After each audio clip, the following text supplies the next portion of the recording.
the concept of price pressure. Any industry you belong to, any kind of product or any kind of service you are offering, always there will be a price pressure.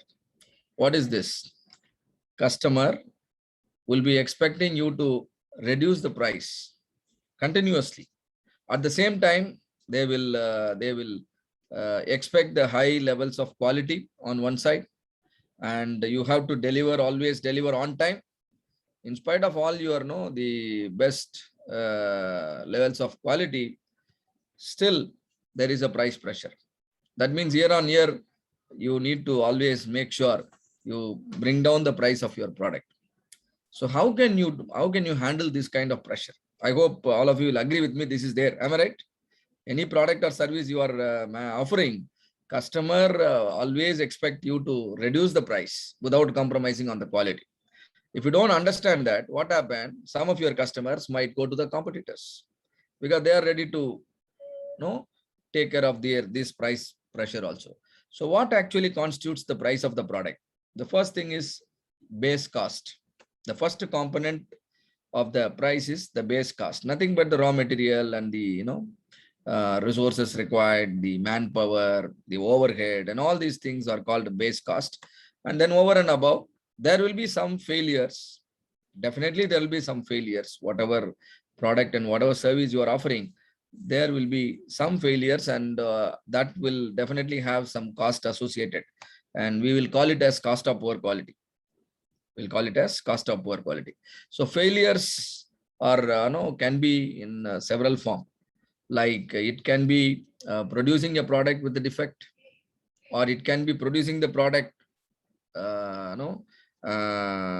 consuming a lot of time, isn't it? So if all these things definitely will contribute to some cost, and we are going to call it cost of poor quality. We will understand in depth. And then over and above, I need to keep some profit, right? Profit is one of the important pillar for any company that is required for the the existence of the company lies there.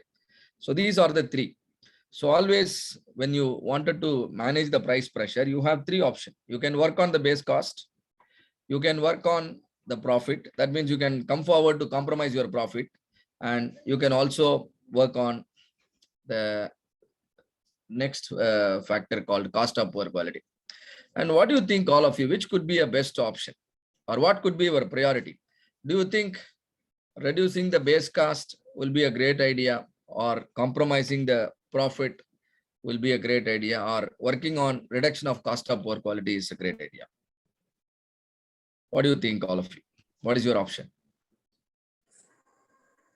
Reduction of cost of poor quality. Reduction of cost of poor quality. Cost of poor quality. You can try to be, you can try to optimize all the three, but when it is a matter of priority, your priority should be on C. C is nothing but cost of poor quality, because nobody actually requires it.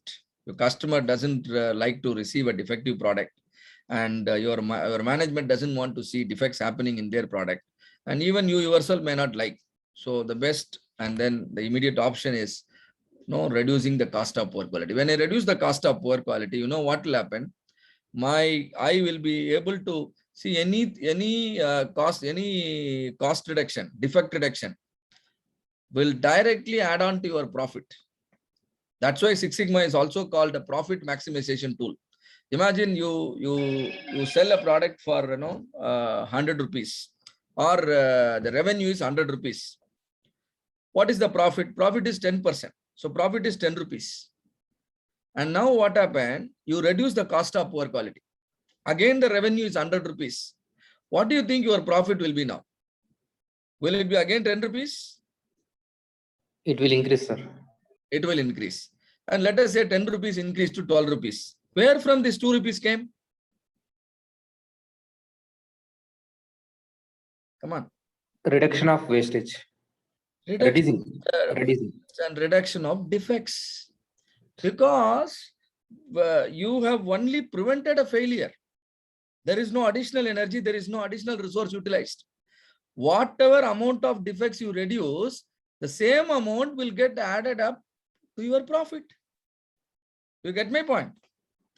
So if you reduce defects to a greater extent, your profit can get doubled or tripled. It's possible. See, generating revenue is one aspect. Maximizing profit is another aspect.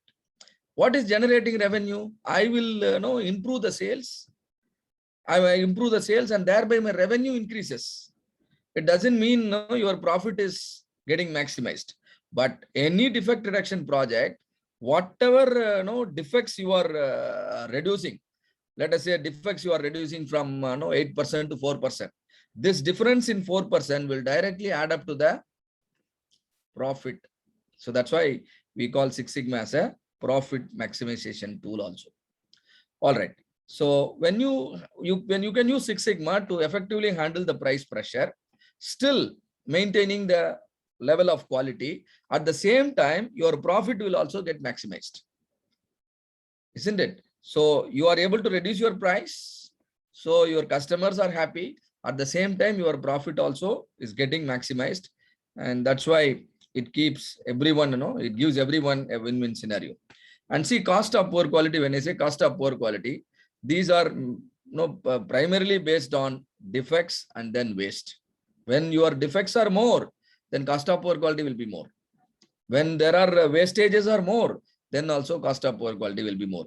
There are 7 types of waste you will be learning under the Lean. And then there are set of tools and techniques you will be learning under Six Sigma. And all of them will work effectively on reducing the defects. When you eliminate the defects and the waste from your business process, automatically your profit will get maximized. Right. And now, so Lean Six Sigma or any strategy, anything you are using,